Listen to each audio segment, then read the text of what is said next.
சகோதர சகோதரிகளே, உங்களை இந்த மீண்டுமாக சந்திக்க கொடுத்த இந்த ஸ்லாக்கியத்துக்காக ஆண்டவருக்கு நன்றி செலுத்துகிறேன். இந்த நாளில் ஆண்டவர் வார்த்தை தாமே உங்களை பலப்படுத்த நான் ஜெபம் பண்ணுகிறேன். ஆண்டவர் இந்த அவர் வார்த்தை மூலமாக உங்களுக்கு இன்னும் சிறந்த வகையில் அவருக்கு ஜீவிக்க வழி நடத்துவாராக. இந்த நேரத்துக்கூட நம் தலை வணங்கி ஆண்டவரை நோக்கி பார்த்து நம் ஜெபம் செய்வோமாக.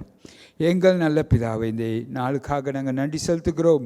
ஆண்டவரே, நீரே எங்கள் மேல் காட்டுகிற இரக்கம் அன்புக்காக நாங்கள் நன்றி செலுத்துகிறோம். ஆண்டவரே, இந்த நாளில் உமது வார்த்தை மூலமாக இந்த செய்தியை கேட்குற ஒவ்வொருவரையும் ஆசீர்வதியும். ஆண்டவரே, அவர்கள் பலனடைந்து ஆண்டவரே உமக்காக இன்னும் அதிகமாக ஜீவிக்கவும், ஆண்டவரே உமக்கென்று சேவிக்கவும் ஆண்டவரே இவர்களை பயன்படுத்தும். ஐயா, ஆசீர்வதியும், இவர்களை ஆசீர்வதியும்.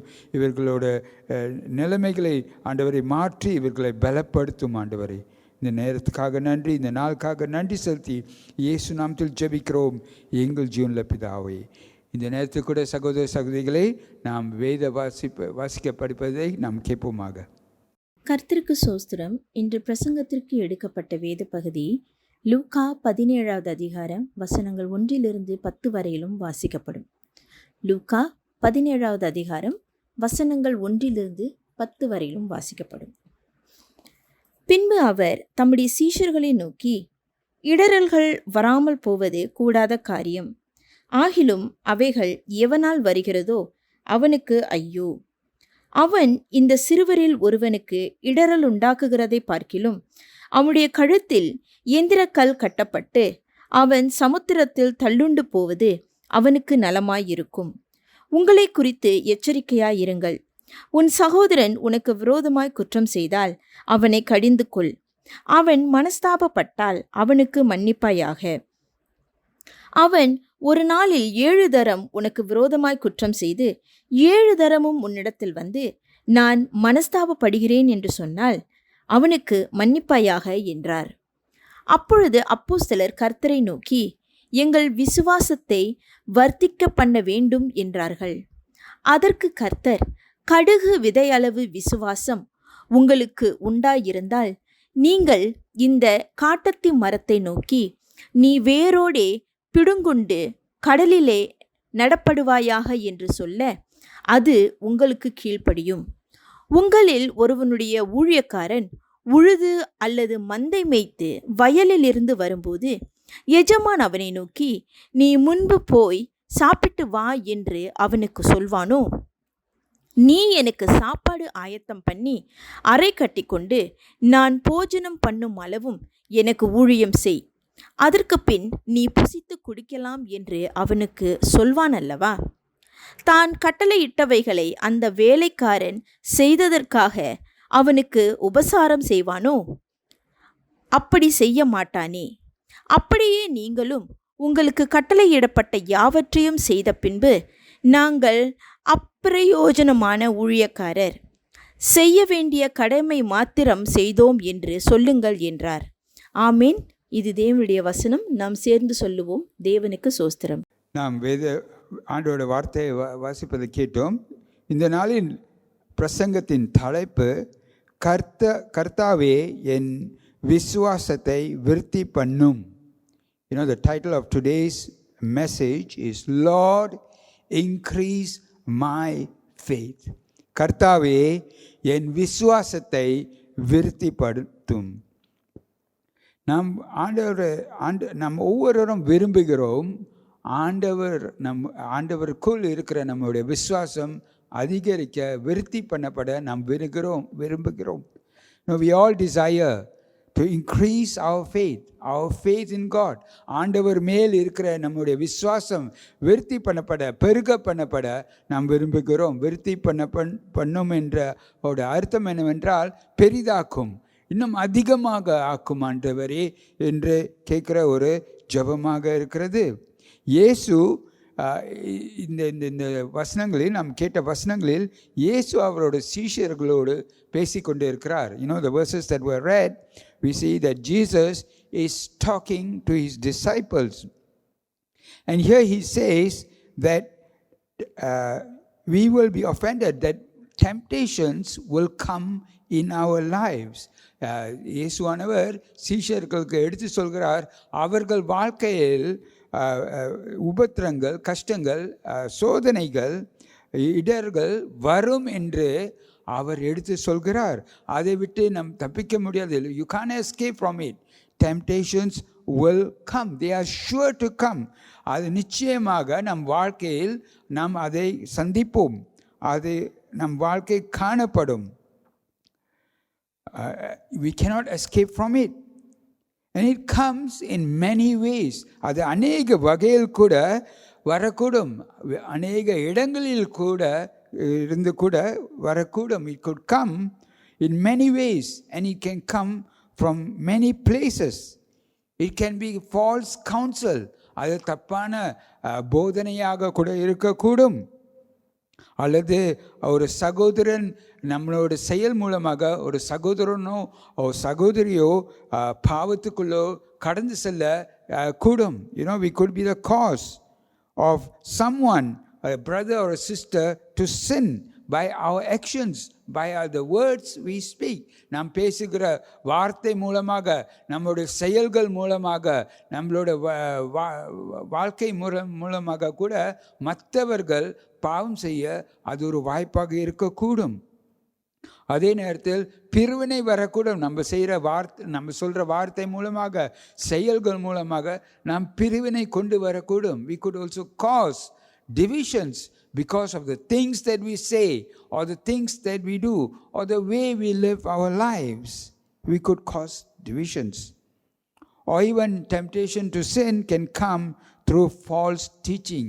தப்பான போதனைகள் மூலமாக கூட நமக்கு சோதனைகளும் இடர்களும் வரக்கூடும். அது தூரமாக நம்ம நன்றாக அறியாத நபர்கள் மூலமாக வரக்கூடும். அதே நேரத்தில் நம்ம நெருங்கி இருக்கிற நபர்கள் மூலமாக கூட வரக்கூடும். Sometimes these temptations to sin can come from people you do not know very well. But it can also come through people who are close to you, or who are living with you, who are near and dear to you. உங்களிடத்தில் அன்பாக நெருங்கி இருக்கிற நபர்கள் மூலமாக கூட இந்த சோதனைகள், இந்த இடர்கள் வரக்கூடும். இயேசு என்ன உறுதியாக எடுத்து காட்டுகிறார் என்றால், நம் வாழ்க்கையில் இடர்கள் இருக்கும். What Jesus is clearly saying here is that temptation to sin will always be there in our lives. We cannot escape from it. But he says that we've got to watch and be careful that we should not be the cause of that temptation. அவர் என்ன எடுத்து காட்டுகிறார் என்றால், நாம் கவனமாக இருக்க வேண்டும். அந்த இடர்கள் நம் மூலியமாக வராமல் இருக்க. That it should not come through us. God has not asked us to be instruments of judgment, but he has asked us to be instruments of love. ஆண்டவர் நாம் மற்றவர்களை நியாயத்தீர்க்க நம்மை அழைக்கவில்லை, நம்மை மற்றவர்களுக்கு அன்பு காட்ட கருவிகளாக அழைத்திருக்கிறார். But however, he wants that the person through whom that temptation to sin comes, he says, woe to him. ஆனால் இயேசுவானவர் சொல்கிறார், யாரு மூலமாக அந்த இடர்களோ அந்த சோதனையோ வருதோ அந்த நபருக்கு ஐயோ என்று சொல்கிறார். Woe to the person through whom it comes, who causes, especially he says, who causes the little ones to stumble. அந்த அவர் சொல்கிறார், சிறுவர் ஒருவருக்குள் நாம் இந்த இடர்களும் செய்தால் அது பாவம் என்று சொல்கிறார். சிறுவர் என்ற இங்கே சொல்லையில் சிறு பிள்ளைகள் மட்டுமல்ல, ஆனால் புதிய விசுவாசிகளுக்கு கூட சிறுவர் என்று இங்கே கருதப்பட்டிருக்கிறது. When he says causing the little ones here does not just include children, but it also includes new believers, people who have come into faith. And so those who cause these little ones to sin, Jesus says, woe to them. இந்த சிறுவர்களை யார் அவர்கள் இடருக்குள் கடந்து செல்ல செய்கிறார்களோ அவர்களுக்கு ஐயோ என்று இயேசு சொல்கிறார். அதே நேரத்தில் இயேசு நமக்கு சொல்லி கொடுக்கிறார் எப்படி இந்த இடர்கள் கொண்டு வருகிற நம்ம மத்தியில் துன்பங்களை கொண்டு வருகிற மத்தியில் அவர்களை எப்படி நாம் நடத்துவது என்று இந்த வசனங்கள் மூலமாக இயேசு நமக்கு எடுத்து காட்டுகிறார். Jesus also shows how we should handle people who are the cause, who bring temptation into our lives. How or who disagree with us or who cause trouble in our lives or bring pain and suffering into our lives. நம் வாழ்க்கையில் கஷ்டங்களையும் பிரச்சனைகளையும் கொண்டு வர நபர்கள் அவர்களை எப்படி நாம் கருத வேண்டும் என்று இந்த வசனங்கள் மூலமாக இயேசு எடுத்து காட்டுகிறார். லூக்கா 17வது அதிகாரம் வசனம் 3லிருந்து 4 வரை இப்படியாக சொல்கிறது. In Luke 17 verse 3 to 4 it says, pay attention to yourself. If your brother sins, rebuke him. And if he repents, forgive him. And if he sins against you 7 times in the day and turns to you 7 times saying, I repent, you must forgive him. உங்களை குறித்து எச்சரிக்கையாயிருங்கள். உன் சகோதரன் உனக்கு விரோதமாய் குற்றம் செய்தால் அவனை கடிந்து கொள். அவன் மனஸ்தாபப்பட்டால் அவனுக்கு மன்னிப்பாயாக. அவன் ஒரு நாளில் 7 தரம் உனக்கு விரோதமாய் குற்றம் செய்து 7 தரமும் உன்னிடத்தில் வந்து நான் மனஸ்தாபப்படுகிறேன் என்று சொன்னால் அவனுக்கு மன்னிப்பாயாக என்றார். இந்த வசனங்கள் சொல்கிறது உங்களை குறித்து எச்சரிக்கையாய் இருங்கள் என்று. This verse starts off by saying, pay attention to yourself. Often we are busy watching the actions of others. நாம் அநேக நேரங்களில் நம்மை குறித்து கவனம் வைத்திருப்போம், ஆனால் அதிகமாக மற்றவர்களோட செயல் மேல் கவனத்தை வைத்திருப்போம். we do pay attention to our own actions and words, but sometimes we tend to pay more attention on the actions of others and the words of others. But we got to be careful that because we could be the cause of that mistake or misunderstanding. ஆனால் நாம் கவனமாக இருக்க வேண்டும், எச்சரிக்கையாக இருக்க வேண்டும். ஏனால் அந்த இடரலோ அந்த சோதனைக்கோ காரணமோ நாம் சொன்ன வார்த்தையிலோ அல்லது செயல் மூலமாக கூட நடக்கக்கூட இருந்திருக்கும். அந்த தப்பானது நம் மூலமாக வந்திருக்கக்கூடும். That mistake could have come through us. That misunderstanding could have come through us.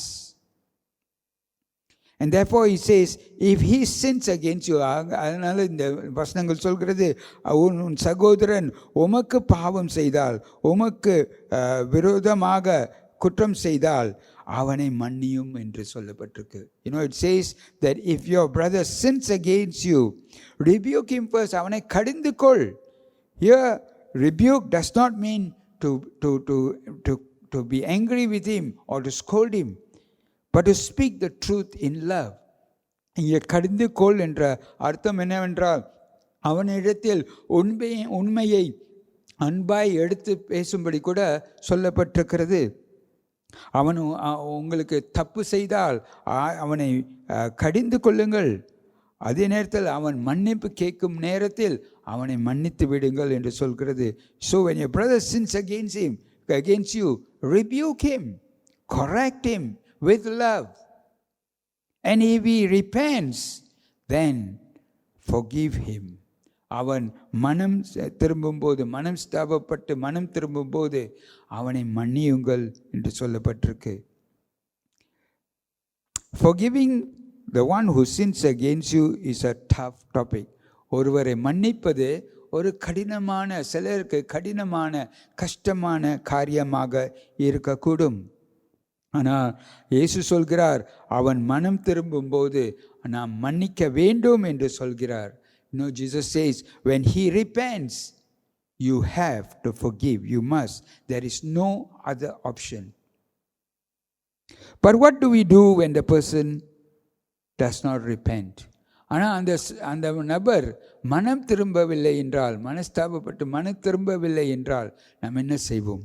What do we do? Do we forgive him? அப்பொழுதும் நாம் மன்னிப்போமா? வேதத்தில் அநேக வசனங்கள் உண்டு இதை குறித்து.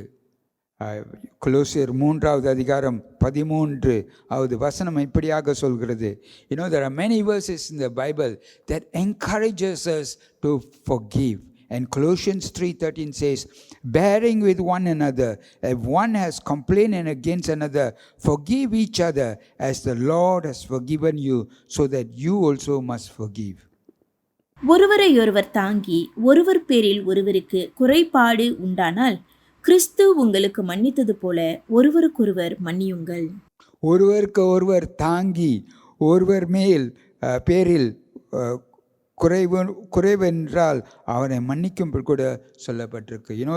To bear one another, and if one has a complaints against another, மற்றவர்கள் மேல் ஒருவர் குறித்து ஒரு குறை இருந்தால் அவனை மன்னிக்கும் கூட சொல்லப்படும். எப்படி கர்த்தர் உங்களை மன்னித்தாரோ அதே போலாக அவனை மன்னிக்கும்படி கூட இங்கே சொல்லப்பட்டிருக்கு. To forgive each other as the Lord has forgiven you.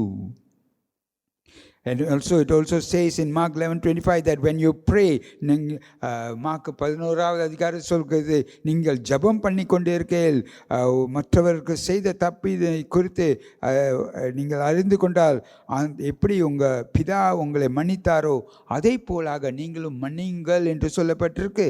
It also says in Mark 11 that when you are standing praying, and if you have anything against anyone, so that you forgive, so that your Father who is in heaven may also forgive your trespasses. கர்த்தரோட ஜெபத்தில் கூட நாம் காண்கிறோம், அங்கே சொல்லப்பட்டிருக்கு பிறரை மன்னிக்கும்படி கூட சொல்லப்பட்டிருக்கிறது. In the Lord's Prayer too we are told, forgive others so that your Father in heaven will forgive you. ஆண்டவர் உங்களை மன்னிப்பார் என்று நீங்கள் மன்னிக்கும் போது ஆண்டவர் உங்களை மன்னிப்பார் என்று அங்கே வசனங்கள் எடுத்து காட்டுகிறது. ஆகவே அநேக வசனங்கள் வேதத்தில் நாம் காண்கிறோம் நாம் மன்னிக்க வேண்டும் என்று எடுத்து சொல்கிறது. And so there are many scriptures in the Bible that urge us to forgive when someone comes to us, and even when they don't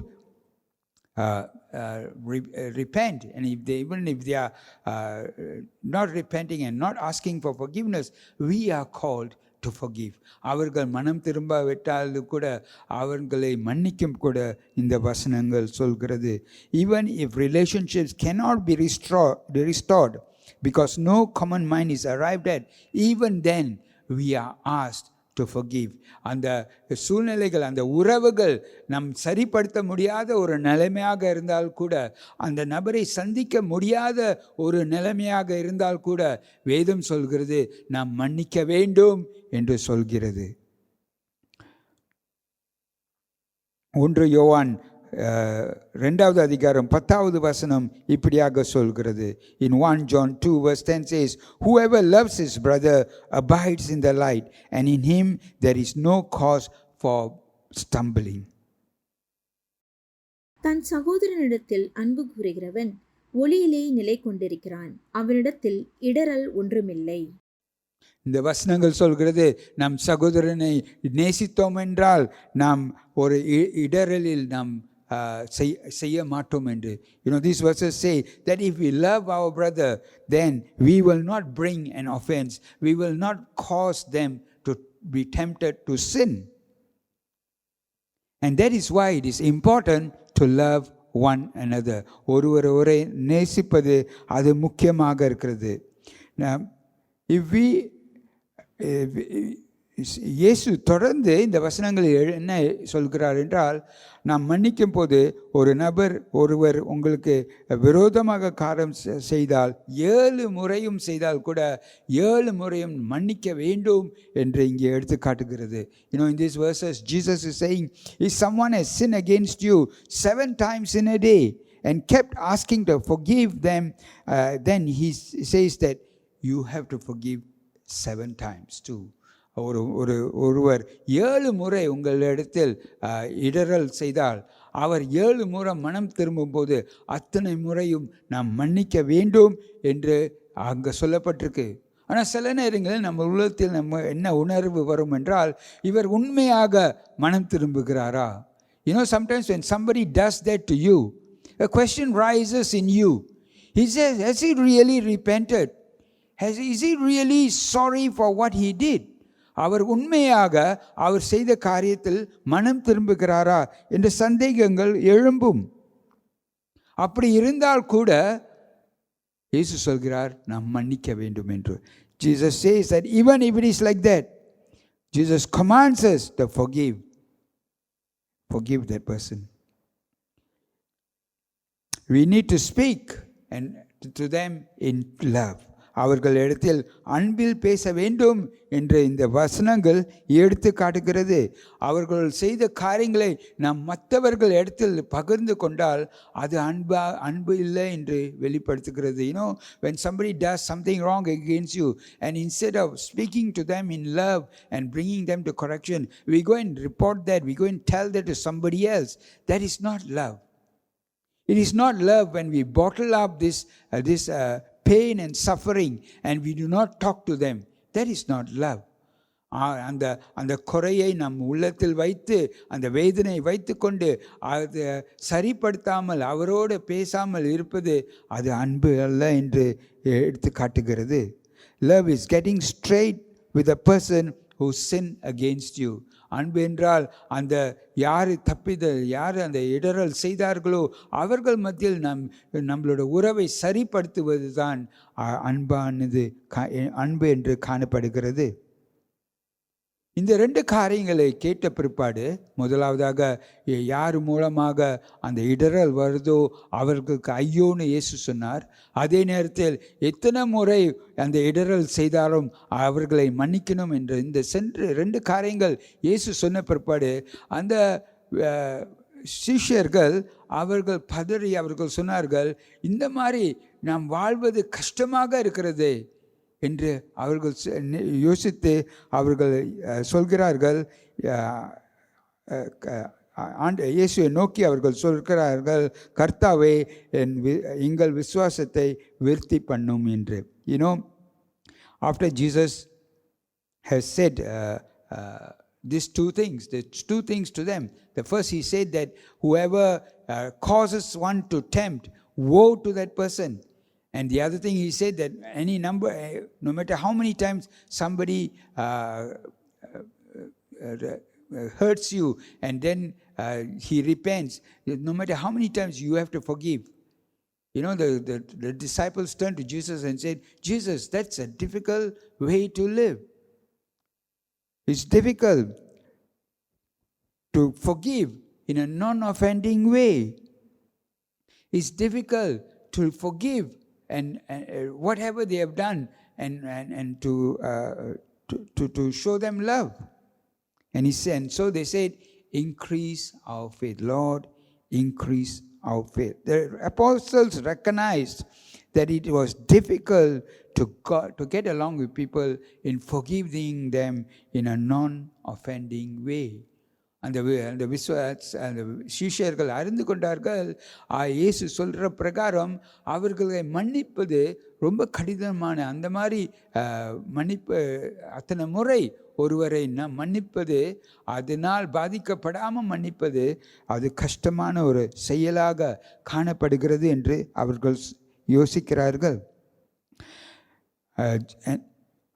அதுக்கு இயேசு என்ன மறுமொழி கொடுக்கிறார் என்றால், லூக்கா 17வது அதிகாரம் வசனம் 6 நாம் காண்கிறோம். In Luke 17 verse 6 we see Jesus responds to the disciples, and the Lord said, if you have faith like the grain of mustard seed, you could say to this mulberry tree, be uprooted and planted in the sea, and it would obey you.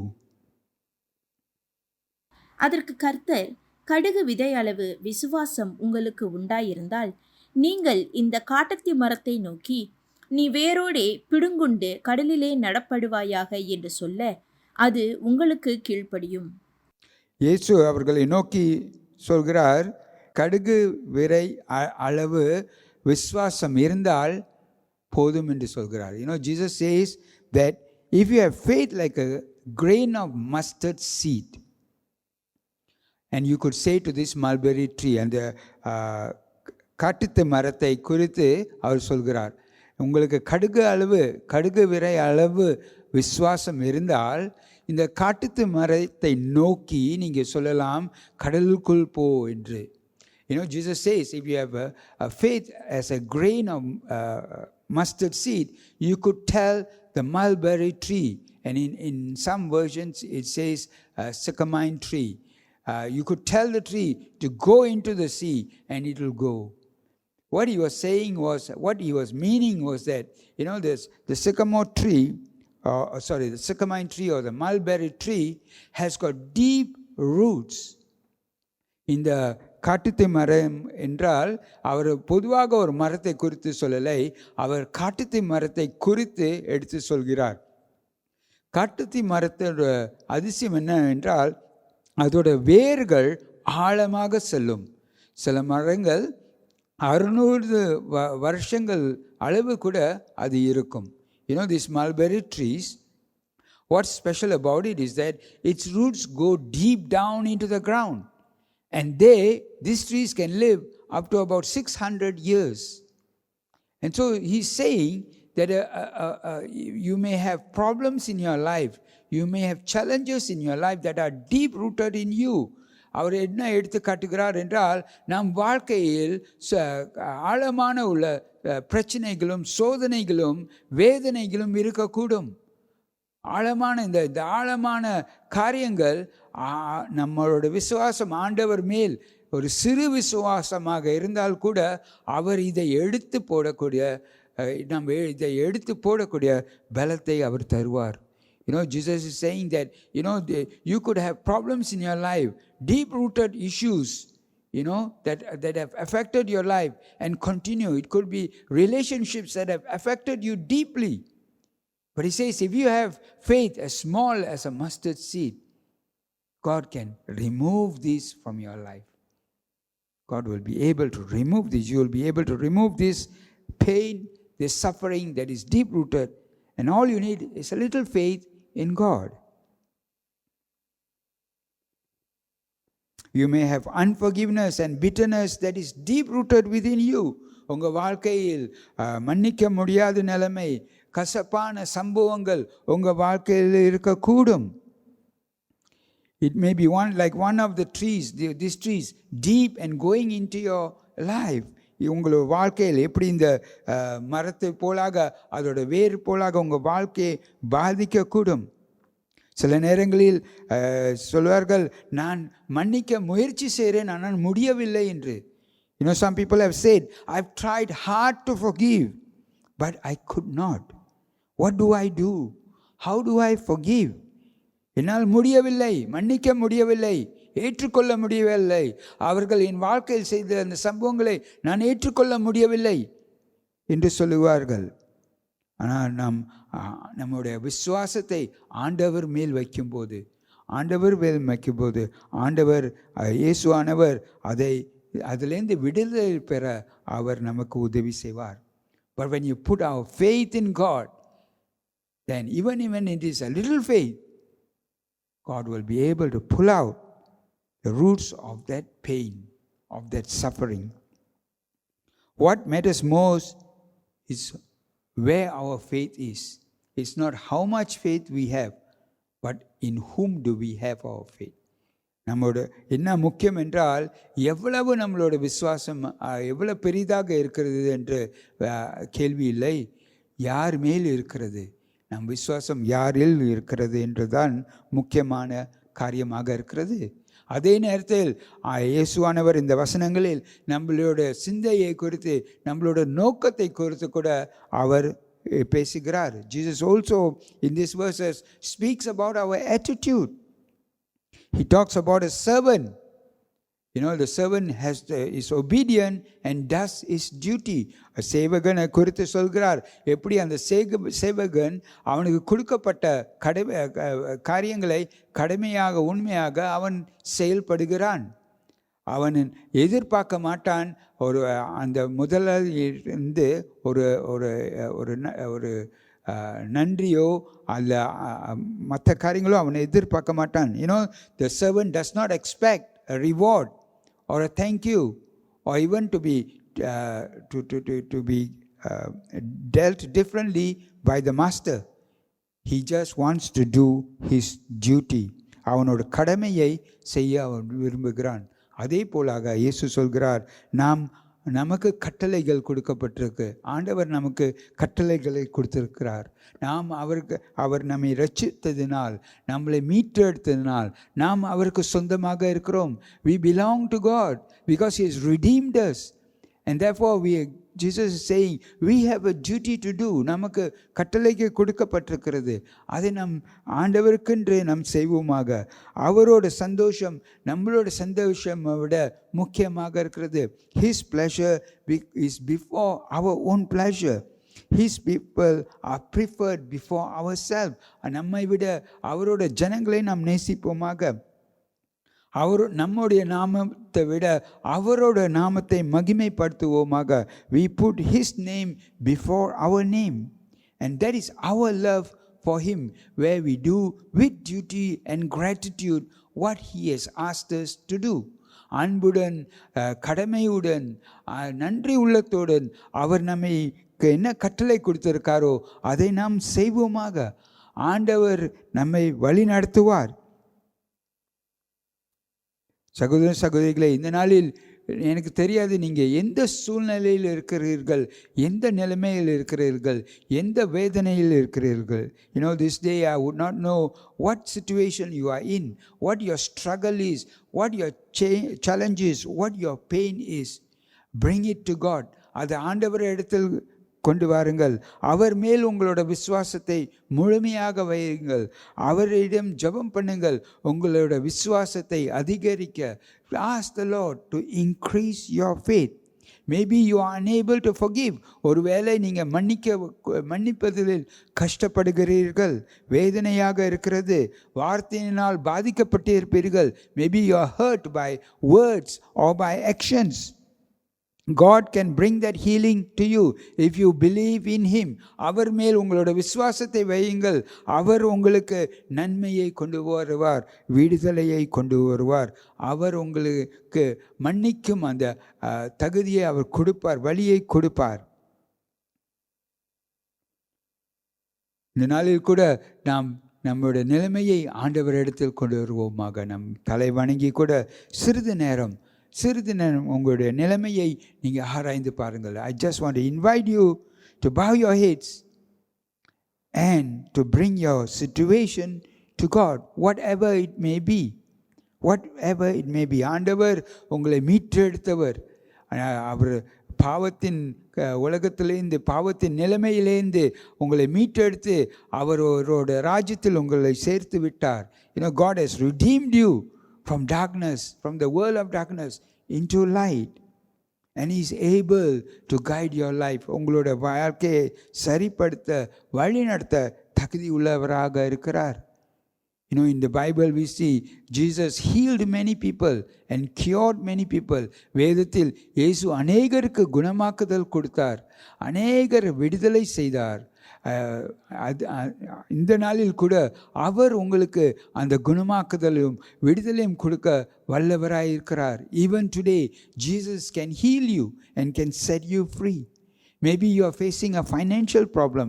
ஒருவேளை பண பிரச்சனையோ பொருளாதார பிரச்சனையாக இருக்கலாம். அந்த 2 மீன்களும் 5 அப்பத்தையும் கொடுத்து இயேசு 5000 ஜனங்களுக்கு உணவு கொடுத்தார். இந்த நாளில் உங்கள் தேவையை சந்திக்கவும் அவர் வல்லமையாக இருக்கிறார். Jesus gave used the 2 fish and 5 loaves of bread to feed 5,000 people.